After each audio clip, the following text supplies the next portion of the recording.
Здравейте, колеги! Здрасти, Бранда!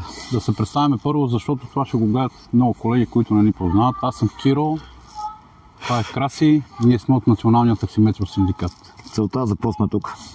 Целта на това видео в момента ни е, защото се получиха всека заповед предпоследна. Вчера се проведе финалната среща в Българския институт по метеорология, за да ви изясниме цялата ситуация с таксиметровите апарати и цялата драма от това. Кой, до кога, с какъв апарат, до кога може да работи, по какъв начин и какво решение да търси за себе си. Това се касае не само за колегите, и за всички превозвачи, регистрирани търговци в България. Новото е, че днес излезе официално решение на Българския институт по метеорология. То ни е изпратено, подписано и подпечатано, валидно е. Освен, че е изпратено на нас, е изпратено и на колегите от другите браншови организации и би трябвало да е изпратено и до абсолютно всичките сервизи и пунктове за метеорологичен контрол и то да почне да се прилага от днеска нататъка. И това пряко засяга контрола, метеорологията на всичките апарати, които ще останат от сега нататък в употреба. Обаче в тази употреба на апаратите има няколко етапа, нали? Важно е да поговорим за това, да кажем кой апарат до кога може да се използва, нали така, Киро? Точно така, значи за да е по-стегнато и да е по-лесно, аз ще му задавам въпрос, той ще ми отговаря. Става, давай. Става ли? Добре. Значи, ако имам апарат DESI или LTAX 40F, от тия старите с тях ще работя ли? Ако имаш в момента работещ апарат DESI или работещ апарат LTAX 40F, с тях можеш да продължиш да работиш не по-късно от 31 октомври сега, 2025.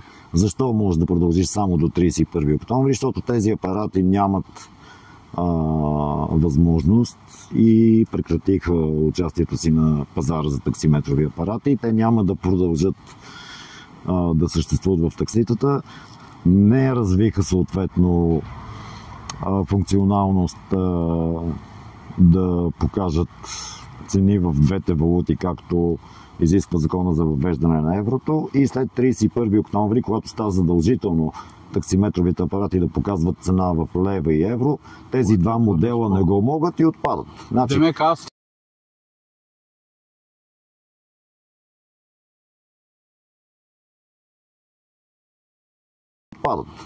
аз трябва да отидем и да си потърсим апарат от новите модели, които са на пазара. От тук нататък ти имаш две опции. Ако на пазара има нов модел, може да си го купиш още сега. Така. Нов модел с оценено съответствие. Точно. Има два нови модела с оценено съответствие. Единият е МТА, произведена след 2017, на която трябва да бъде инсталиран фърмуер, така че да позволява лева евро, след това да бъде прехвърлена да показва евро и лева от 1 януари и от 8 август до година да показва само евро. Точно така. Това са условията от закона за въвеждане на евро в България.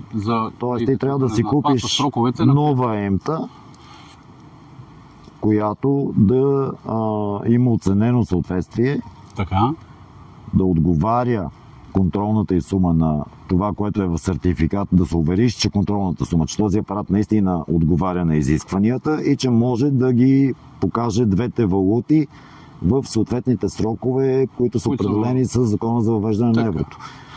Стари темпи също ще могат след преработката да ги показват тези неща, но те ще отпаднат, защото нямат оценено съответствие. Те имат право да работят само до... Тук идваме на следващия ми въпрос. Моят апарат е 2009 година. Има колеги, които са с апарати 2010, 2011, 2012, да не говорим само години. Така, обясни на колегите какво означава тази терминология. Оценено съответствие, къде е чертата, кои апарати ще могат да работят. До 2006 всичките апарати в България, каквото се произвежда с национално одобрение. Демек по българския държавен стандарт. Точно така. В периода от края на 2006 до края на 2016 апаратите в България се произвеждат от одобрен тип. Това е периода, в който България трябва да синхронизира своето законодателство и изискванията си с европейското. Всичко, което е произведено тогава, всички видове MTL, такси, каквото е произведено в този период, е произведено с одобрен тип. Тоест тези машини нямат оценено съответствие, те са от одобрен тип. Съответно сега, както казах, те могат да продължат да бъдат използвани, ако показват лева и евро, до 31 октомври тази година, до 31 декември тази година, до нова година. От нова година тези апарати трябва да отпаднат, защото нямат оценено съответствие, както от 2017 насам изисква нашето и европейското законодателство. Демек, сега за да ви стана ясно с по-прости думи, до 2017 година апарат е с одобрен тип, с тех, че могат да работите само до края на годината. Ако показват лева и евро. Показват лева и евро, съответно, нали, трябва да минете през сервис, да ги настроят, да показват лева и евро. Да минете през метрология. Точно така, през метрологията. Да минете през метрология. А ако сте с стар апарат, метрологията ще ви даде заверка само до нова година. Тоест тази заверка, тази метрология няма да важи след нова година. След нова година с стар апарат няма да можете да минавате технически преглед, няма да можете да минавате метрология и този апарат няма да можете да го използвате законно в такситата. Ще останат